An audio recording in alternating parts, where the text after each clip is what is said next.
So, welcome to Young and Awakening. This is a podcast for and about spiritually awakening teens. This is episode 3. I am Helen Knight, and I am delighted to have with me today Bibi Giellis. Did I say Yes, that right, totally right. right? Okay, Thank you. Bibi is Dutch. She lives in Maastricht in the Netherlands. She is a yoga teacher for teens.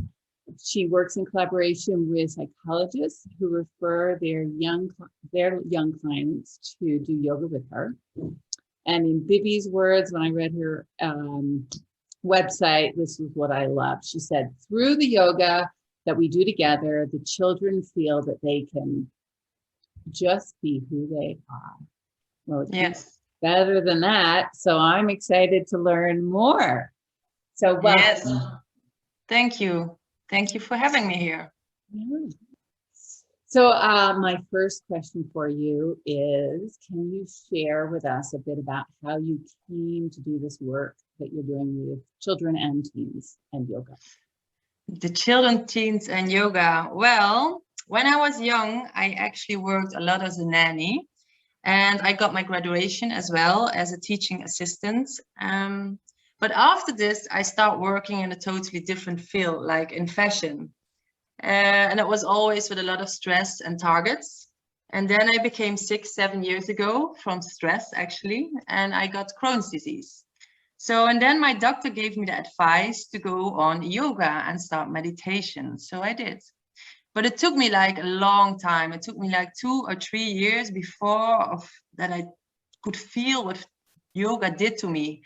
So, Were you and it was, or so, like why did it take so long? Were you like hating it, or were you like, this is stupid, or why? I was not grounded. I was living from my head, and I was like, what I'm doing here with growing up people, closing our eyes each week for like all this time. But after 2-3 years, I kept on continuing. It was like life changing for me. I totally got it, and I Now, totally how come you felt. didn't give up?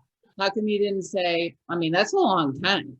I know, but I had a lot of friends who were telling me, keep on continuing, keep on continuing with sports, keep on continuing with yoga, because it is life-changing. So, and I didn't have any choice anymore because my body was sick, but my hair was not sick.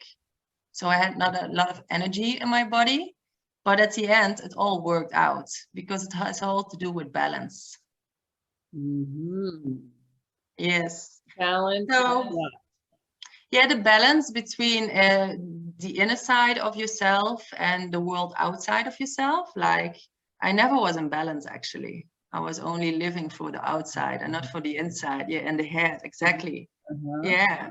Okay. And then my mom, she had this brilliant idea. Okay. Because when I was young, I worked a lot with children, and she said, you should combine it, yoga and kids. So, yeah, I started to do my course, and I got my graduation.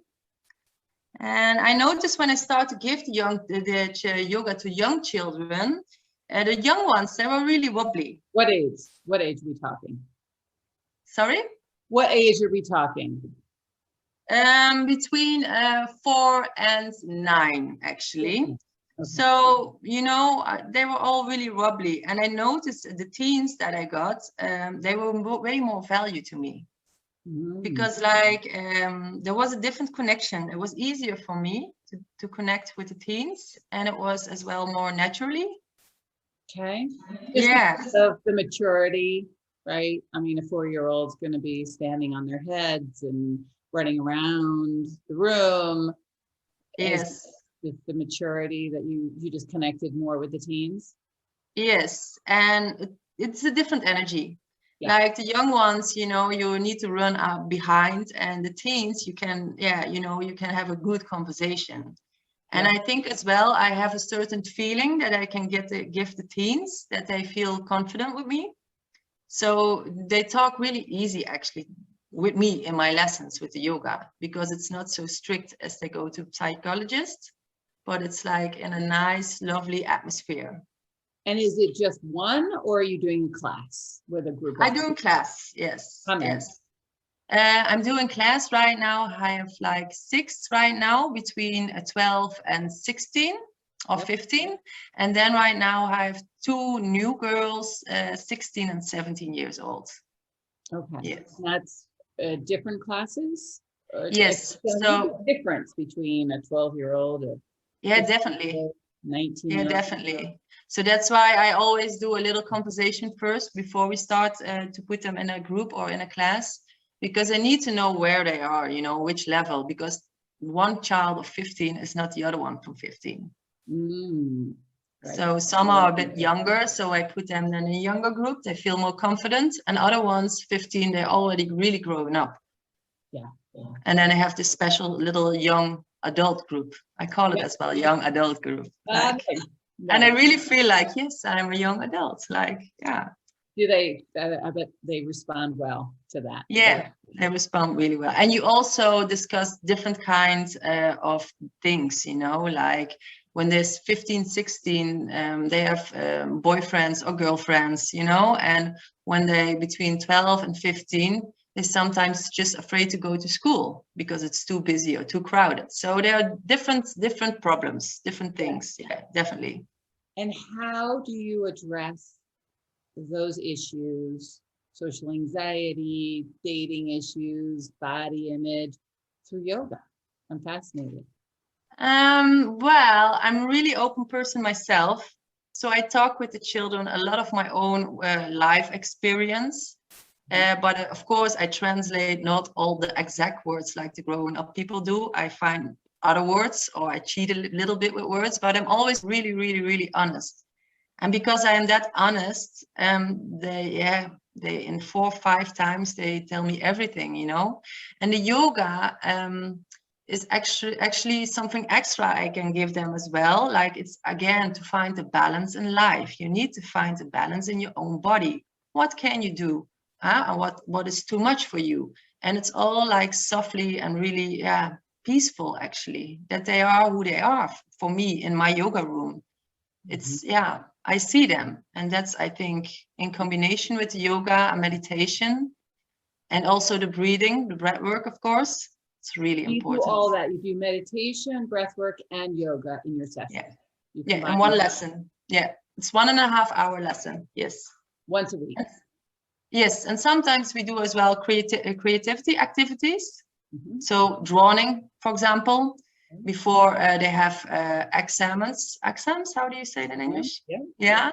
Then sometimes there are a lot of nerves, of course, and I give them like brain gym. So we do after a yoga class, we make a little drawing, and I have special drawings that gets your brains as well back in balance.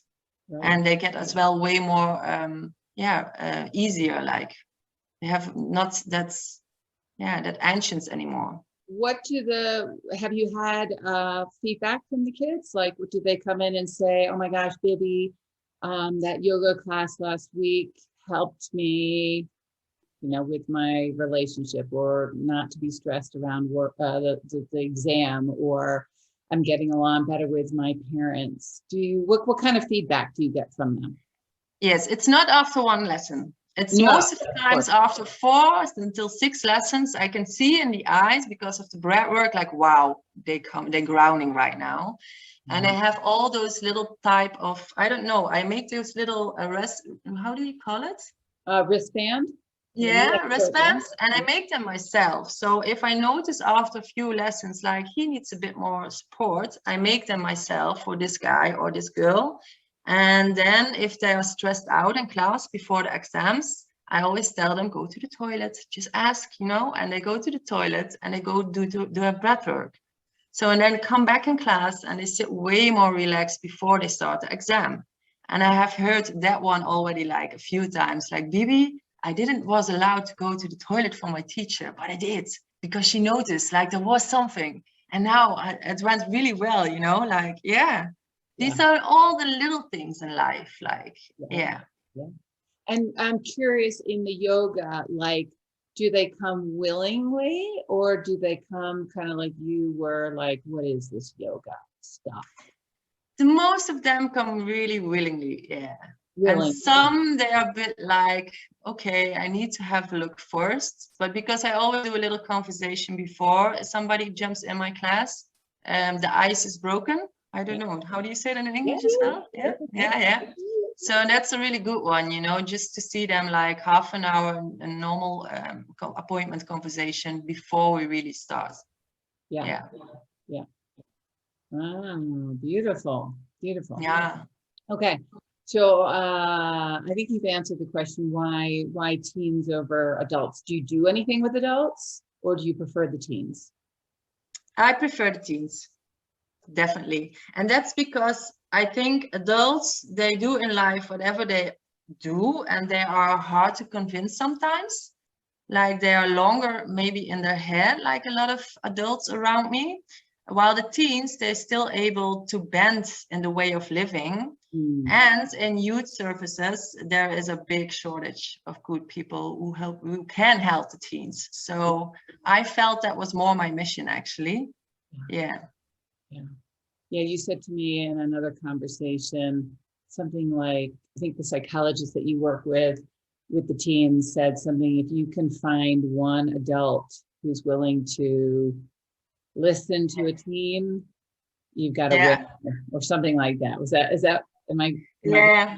Yeah, I get goosebumps right now again when you tell it me. Yes, he said to me, Bibi, one thing, if you're a teenager and you can find one growing up who can look you straight in the eyes and who is there for you that you can totally trust, that's a lot.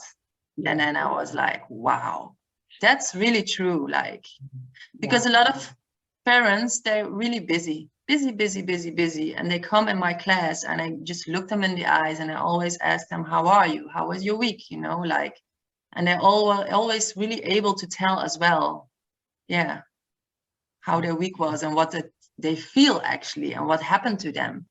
So it Yeah. feels like it's that common thread. I've been hearing it, that someone's listening to them. Someone's lifted them. Yeah. Yeah. It's so simple. Yeah.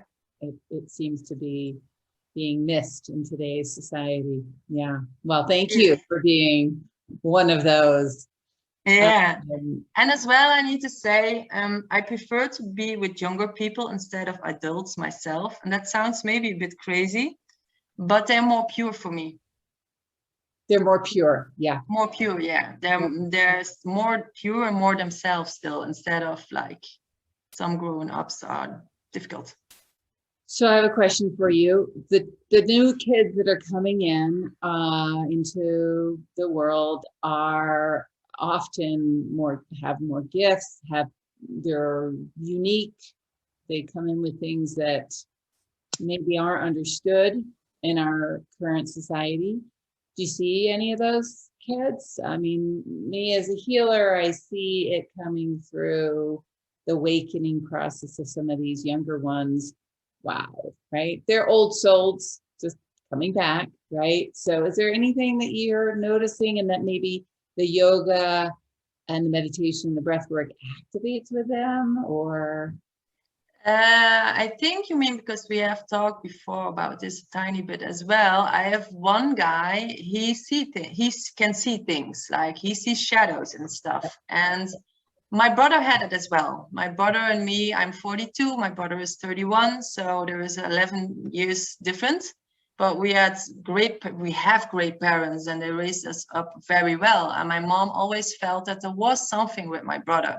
But back then, and these days, there was no yoga teacher. There was nothing healing, you know, 30 years ago already, or 25 years ago. Right. So I noticed with this guy, like in my class, like I asked, like, is there somebody who sees something that's maybe not there, or that people say you're crazy or it's not there? And then he came up with the story. And also all the other teens, they accept it. They listen to it, they accept it. They know that he is like special. And I try to motivate him because, of course, he's afraid. And he comes like always 15 minutes before class because every week he wants to tell me something like, Bibi, I've seen this. And I'm like, wow, yeah, you're doing great. But I don't see it, so I cannot guide you. But I hear what you say. And you are special. Like, I know a lot of people who know there is more. And you are one of them. So that's my way of giving him the love, and that I see him, that he's good as he is, and there is something special with him, but I don't know what yet, you know? Yeah. Yeah. Wonderful. That's what eventually our platform is going to be about, to be able to support these teens and saying, oh, okay, you're seeing things. We don't think you're crazy. We don't think you're nuts. So we're not going to say, oh, it's just in your head. Here, come on in, and we're going to support you with that. So yes, and he's already with us with the practice for like, I think 1.5, 2 years. And psychologists, they didn't talk with him about this. And he's right now, like, I think 2 months he was with me, and then this came up, this subject. And his dad is really like, no, I don't want to hear about it. But his mom, I convinced her, like, he is a special child. And she trusts me, and I gave her some tools to handle it with him at home, and she was really grateful. But she says, I need to do it without my husband because he's different. I said, that's okay as well, as long as you already see him and you trust me and him, like there is something like something beautiful. Yeah, so I was really grateful for that, because he was already 1.5 years with us, but nobody could really figure out what was with him. Like they just said like he has ADD or ADHD, and I was like, no.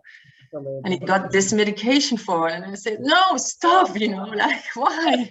He's good as he is, but just see him, like, what is going on? Like, love it. Yeah. So again, I'm hearing that, you know, you are, with your work, with the yoga, meditation, the breath work, it's all, the children or the teens are being seen, right, in a way that they don't in their regular world. yes. And so I'm just going to ask you this question, if there's anything more. So how do you see the work that you do to help teenagers to experience something different from the average teen in the Netherlands? Yeah, what's really different? Maybe you've already shared, but maybe. I've thought about that one. I think, what I said, yoga is a life changer. And I try to tell them that they are just good as the way they are. And if they really want to, they can achieve everything in life that they want. But you need to be honest to yourself and be grateful and loveful to yourself. Like, yeah. I think a lot of teens don't know that life can also be beautiful and grateful. And because, you know, at home, they just like go like, like, you know, at home, and they need to be in the system because school and parents, they all accept a lot of these teens. And why, you know, calm down, you're good as you are. And if you don't can learn that, like your parents want to, you don't can become a doctor, that's fine for me. They also need people in the supermarkets or in the restaurants. Like, you know, just be happy, just be you, but figure it out. And I can figure it out with them. Like, oh, I love that. I'm getting tears in my eyes. The spirit tears coming through. That's so beautiful. Yeah, it's so beautiful, Bibi. Yeah, they do, because it's a society that programs and says you have to do it this way, and it's like, no, actually there's many more options. And they're closing all the schools, you know, for these special kids. Why do they need to go in the system? Like, stop it. Like, you know, saving money and closing those special schools. Well, we need them so much. Is your practice growing how long have you been doing this? I'm doing this right now for a year. And do you feel like it, you just said you just created another class for the older girls. Is it growing? Yes. More demand? Yeah, it's growing, but that's as well because I work together with my colleagues. I'm freelance, but I'm in this building with the psychiatrist. How do you say that? It's both. Like, so it's really good to work together like this. Definitely. So I get the children by them, you know, they say we have a really good yoga teacher, just call her and try to figure it out. And most of the times, that's what I say, like, you know, after 6 times, I got more out of the kids than they had in like 20 sessions for the last 2 years. It's really strange, but it is true, like, because they're more themselves in my environment instead of, you know, this office where they need to sit on a table and listen to the straight conversation. Like, that doesn't work for me. Like, and I'm always a bit of a clown as well. So we laugh a lot as well. Beautiful. Yeah. so We had beautiful. last week as well, we had really the giggles. And then, you know, I cannot continue with my lessons. And I also need not to, like, I need to continue with my lesson. No, we had a giggle. That's way more important. You know, we will do the lesson like after the giggling again. I love that. I love that. Yeah. Okay, so going along with that theme of giggling is wonderful to have in that it's not about, oh, we must check the boxes, right? Yes. What do you see that teens in this day and age really are missing or need to thrive in the Netherlands and globally? That's a loaded question, but I think feel like you've answered some of that already. Yeah, but I think we had to answer already a bit before. Like what they really need is somebody who sees them. That's actually the answer, Helen. Like, you know, look them in the eyes and let them be, guide them with love. And yeah, most teams, what I said, they have stress. And because they need to do so many things with the system, like it doesn't work out. So somebody who sees them, that's what we miss. And I feel it's also that piece of seeing them and instilling in, again, just be you, that sense of self-love. Yes. Right? Yes. Love yourself for who you are right here, right now, not conforming to what society has programmed us to. Yes, definitely. Yeah. Beautiful. Yeah. All right, I got another question for you. How do you see the future for the work that you do with teens? How do I see my future? Grateful and expanding. I hope there will be worldwide more people like me who just go into the teens and go and follow the course yoga, you know, and just do it. Yeah. Because like, I think they should as well get all meditation and yoga in schools. Because only then, you know, from love, they can change themselves and the world. Is it happening in the Netherlands? No. No, really. No. They have normal gymnastic lessons like twice a week, but I should say skip once a week and just do once a week yoga. Yeah. Yeah. Yeah. Okay. It's a bit like the Dalai Lama said as well, like, you know, if everybody of the world starts to do meditation by 8-year-olds, then the next generation we have change. Yeah. Yeah. And I don't think it's that like hard if they should just do that. Is there any option for you? Do you think as you get better, because you're healing too, right? You're getting better here. Would that be something that you'd be interested in doing, is bringing it into the schools? No. And why not? Because it's so interesting, because I work together in this practice with this psychologist. Yeah. That's going so deep. I did it on schools when I started last year, but then it's quicker, it's shorter. You're still working in the system. Yeah, that makes sense. You know, you still need to work as you know, there is another teacher. Oh, here we are, and then we have only an hour, and it needs to go like bum bum bum bum bum. And I like that I have more time, so I can, what I say again, like I can see the kids and the teens, like properly see them. I see that. Yeah, I love that. I love that. Yep, totally get it. Yeah, beautiful, beautiful. All right, so there are teens listening to our podcast. And so before we wrap up, is there a special message? Ooh, here come the spirit tears. A special message you have for them? Yes, what I already say for the last couple of years when I work back with children again is be honest and sweet to yourself, then you will be that also to the others.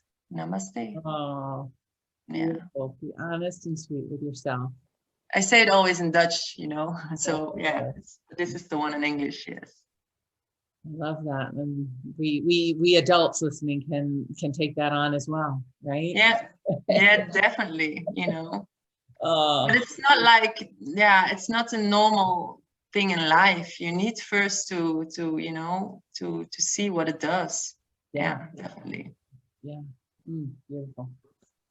All right, before we finish up, is there anything else that you would like to share with us, share with the teens that are listening now? No, I'm really grateful. And I hope by this podcast, a lot of people will listen and go into all the meditation and yoga. And I hope even all around the world that we can find more teachers like me. Yeah, that's my wish actually, because there are so many teens, you know. So many teams that need so much help. Yes. Support. Yeah. Yes. To be seen, to be loved. Yeah. Yeah, to be loved. Yeah. Yeah, definitely. Yeah. And to be seen, yes. Yeah. And now I know you do everything in Dutch, but we could have some Dutch speakers here. Where can people find you? Should they like to see what you're up to? Oh, I have only an Instagram account, but I don't post that much with it. Oh, And that's my front name, lower stripje. How do you say? Yeah. Yeah, and then yeah. yeah, and then my surname Giellis at Bibi Giellis _ But you Bibi do have a _ website, right? I have a website from the practice, of course. Yeah, that's practice C, but maybe you should write it next to the podcast, and that's in Belgium. In Dutch though. What is your Praktijk C. Okay, there we go. Dutch speakers. Praktijk C. All in Dutch. .de. Yeah. Yeah. Wonderful. Well, thank you so much for being with us today. Really appreciate your time. Yes, thank you. Amazing work you're doing with these teams. Yes. Yeah. And I hope we can work more together in the future as well. Me too. Yeah, that would be awesome. Be up and you come and join us. Yeah, that's cool. All right. Thank you. Thank you, Ellen, for your time. Bye.